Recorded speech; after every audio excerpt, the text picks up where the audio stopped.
গোপন সূত্রের খবরের ভিত্তিতে অভিযান চালিয়ে গুমরা পুলিশ আজ 1800 লিটার অবৈধ বিদেশি মদ আটক করেছে।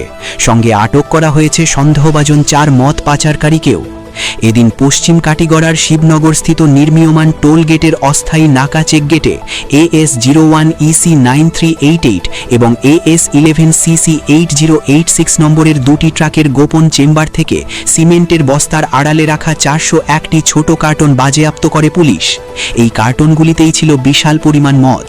পুলিশ এই সংক্রান্ত মামলায় কালাইন ভৈরবপুরের আসলাম উদ্দিন ও রহিম উদ্দিন, ব্রাহ্মণগ্রামের জুনায়েদ আহমেদ এবং কালাইন নাথানপুরের দিলদার হোসেনকে আটক করেছে।